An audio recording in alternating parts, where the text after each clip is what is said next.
Hello, everyone. Where is Nancy Pelosi? The House is in recess. House and Senate Democrats left town after failing to compromise and make a deal to provide relief to the American people. While Nancy Pelosi and her colleagues went home, this president remained hard at work. President Trump took executive action, including stopping evictions, providing unemployment insurance, pausing student loan payments, cutting the payroll tax, which put money in the pockets of all Americans. Democrats apparently were unable to stick around to make a deal. Now, suddenly, Democrats will be rushing back to Washington. But why? The answer? The United States Postal Service. It's a stunning turn of events. Democrats went home after accomplishing nothing. No deal on stimulus checks, no deal on small business relief, no deal on eviction protections. The concerns of everyday Americans were not the concerns of Democrats on Capitol Hill. So where is Nancy Pelosi? She and her Democrat colleagues will be back in Washington soon to pursue their latest manufactured crisis, the Postal Service. Democrats denied a $10 billion offer for the U.S. Postal Service by this president before they went on recess. But now they're back to pursue the latest Democrat-manufactured crisis. It's sad, but it's clear where Democrats' priorities stand. And with that, I'll take questions. John. Kayleigh, looking ahead to potential action at the United Nations, will the president dispatch the Secretary of State to go to the UN to invoke the snapback clause on sanctions? Yeah, so I have no announcements and I won't get ahead of the president, but what I will say is the president has said that he will be willing to invoke the snapback option soon, and I'll leave that to him. Yes. Kayleigh, the president said this week the only way we lose this election is if the election is rigged. It begs the question, does the president believe there's any circumstance under which he could lose the election fairly? The president believes he's done a great job for the American people, and he believes that will show in November. He believes that voter fraud is real, in line with what we see all across the country, particularly with mail-in ballots, which are prone to fraud.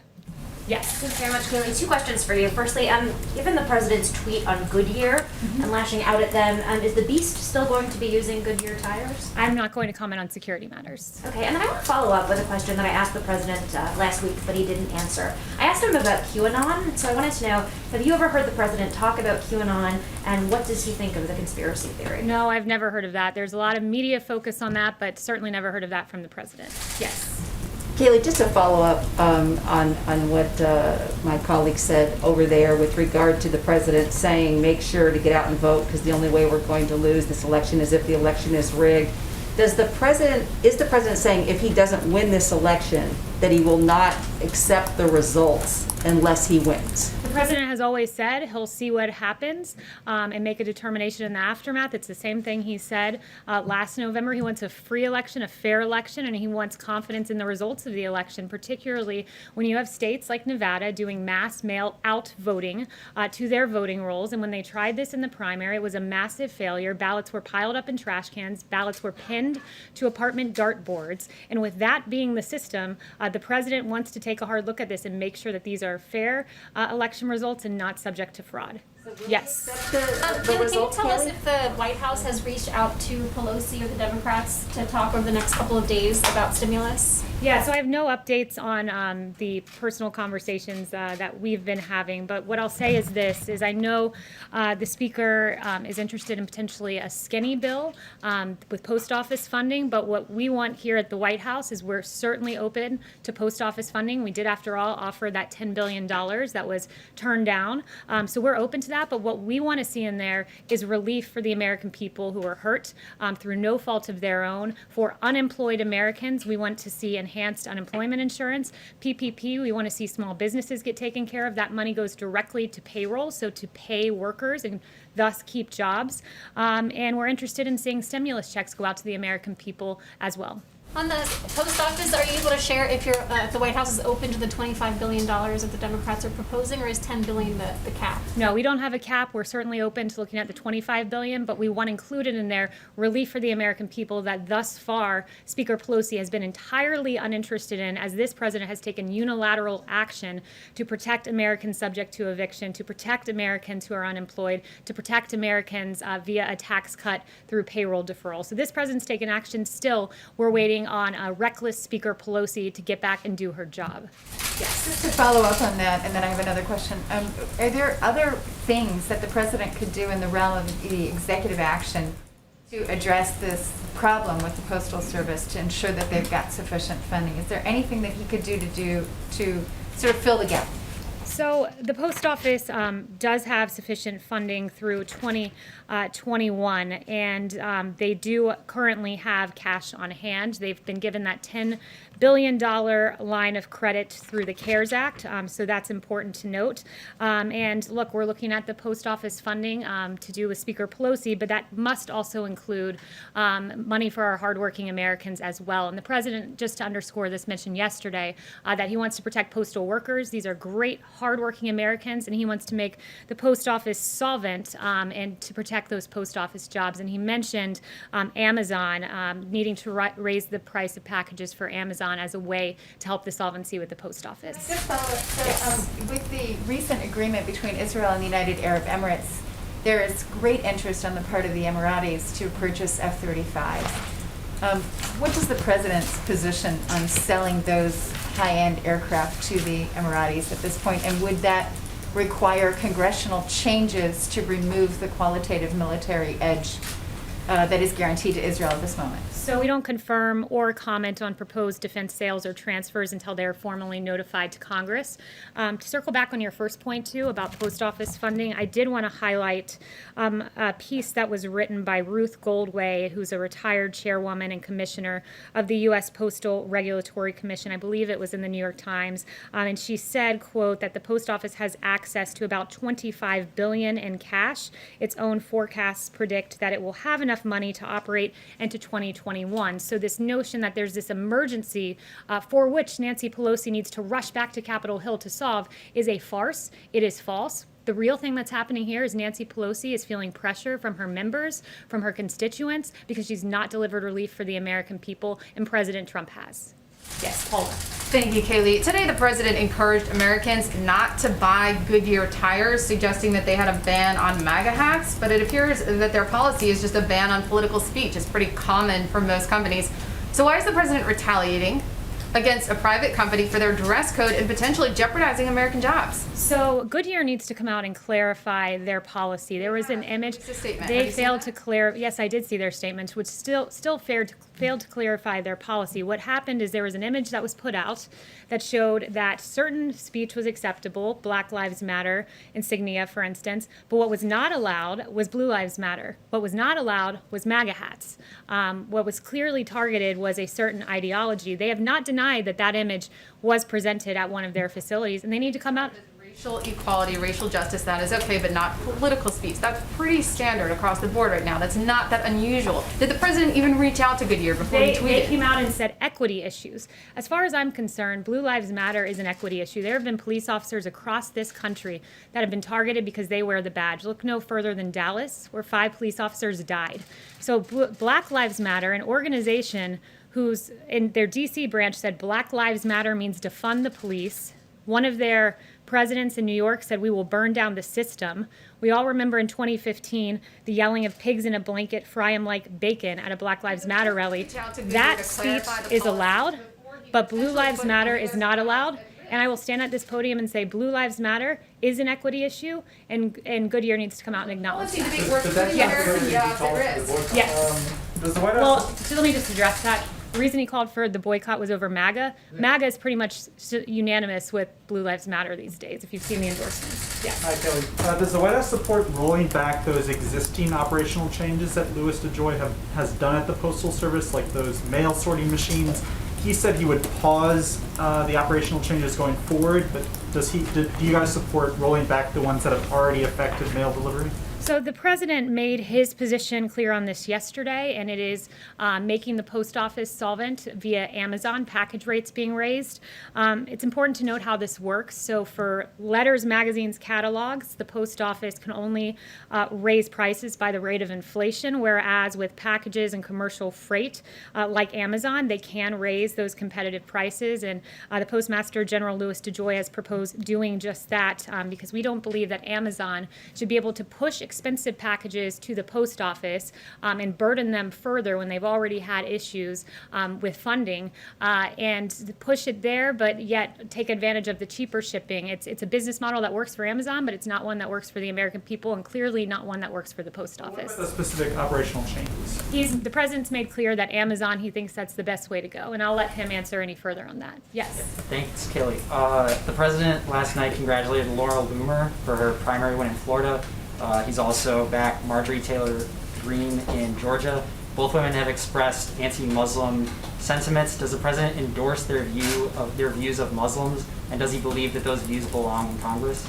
Well, the president routinely congratulates people who officially get the Republican nomination for Congress, so he does that as a matter of course. He hasn't done a deep dive into the statements by these two particular women. I don't know if he's even seen that, but he supports the Muslim community. He supports the community of faith more broadly in this country. Yes. Thank you, Katie. The president said that cost has been a consideration in selecting the White House as the location for his acceptance speech on next week.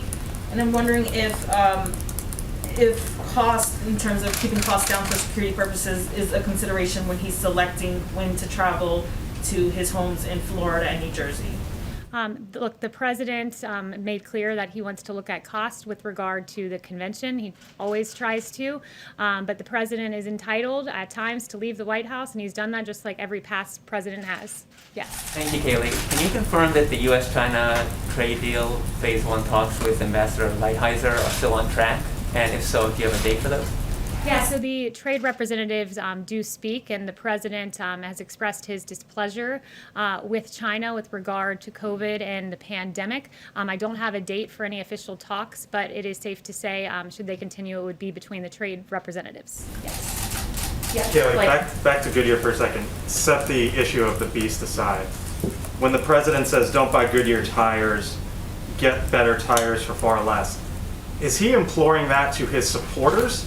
Or is that the official policy of the U.S. federal government that the president is directing, saying, do not buy Goodyear tires going forward? The president was talking to his supporters when he tweeted that in particular. And look, this president will never apologize for standing with law enforcement. He won't. He thinks it's unacceptable. If you can wear a Black Lives Matter hat, guess what? You should be able to wear a Blue Lives Matter one too, particularly when our police officers are targeted like they were in Dallas, particularly when David Dorn lost his life amid these riots. He will always stand against our police officers and Blue Lives Matter for some reason not being an equity issue, as Goodyear appears to maintain. So for all the fleets out there that have Goodyear tires on them that inevitably need to be replaced, that is fine. Go ahead and purchase. I haven't spoken to him about that in particular. You can ask him later in the 5 p.m. hour. Yes, Jeanette. Thank you, Kayleigh. As the White House continues to spearhead its vision and its victories for Middle East peace, what commitments does the White House hope to establish with the visit of the Prime Minister from Iraq tomorrow? Yeah, so that visit, we're very much looking forward to that tomorrow. The president looks forward to welcoming Prime Minister Kadami to the White House. The U.S.-Iraq strategic partnership is based upon a common goal for a stable, secure, and prosperous Middle East, and Iraq is a key partner to the U.S. on a range of regional security issues, including the enduring defeat of ISIS. So all of those matters will be discussed tomorrow. Yes, John. The president has been very bullish on the potential of convalescent plasma. And it appeared as though the FDA was poised to issue an emergency use authorization for convalescent plasma. But a number of the president's top advisors in the medical field, including Drs. Collins and Fauci, said, let's put a hold on the EUA. It's too early. We don't yet know about the true efficacy of convalescent plasma. Does the president agree with putting off the emergency use authorization, or is he of a different mind of it? Yeah, so I haven't spoken to the president about that particular EUA. You can ask him that later this afternoon. But I did follow up with the FDA on a testing issue, and I wanted to look into the average time for our point of care test, because you all ask often about our point of care, our more rapid test. And the average time for point of care test from submission to the FDA to decision for COVID-related rapid point of care care test was 20 days. And by comparison, that for Ebola, flu, and strep point of care test was over 100 days. So this FDA, under this president, has managed to prove these rapid point of care tests that you all ask about at a rate 5 times faster than for Ebola, flu, and strep, which have taken more than 100 days on average. And just before I walked out here, Attorney General Barr announced some very good new news. Last week, of course, we learned that the suspected killer of Legend Taliaferro was charged, which was very encouraging to see. Operation Legend was, of course, named after Legend Taliaferro, the 4-year-old boy who was shot and killed in his bed. This has been going on for 6 weeks. There have been 1,000 federal agents from FBI, DEA, ATF, and U.S. Marshals working side by side with state and local authorities. Operation Legend is a very good example of cooperation in action, which is a sharp contrast to those who merely express empty sentiments or worse, hold blatant disregard for the unacceptable violence in our cities, of which many children have fallen victim to. The president cares. The president wants law and order restored. He wants peace in our streets. So this president took action. And today, the Attorney General can announce under the leadership of this president that federal agents have made over 1,000 arrests as part of Operation Legend. Many of these arrests are for violent state crimes, including 90 homicides. And as AG Barr notes, that means 90 killers would still be on the streets today without the law and order actions of President Trump.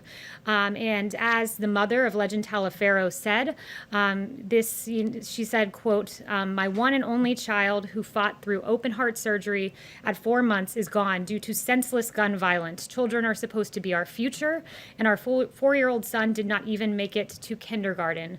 I stand here today as a mother fighting against violence for my son, Legend Taliaferro. My family and I support Operation Legend, and we strongly want our communities and everyone else behind us."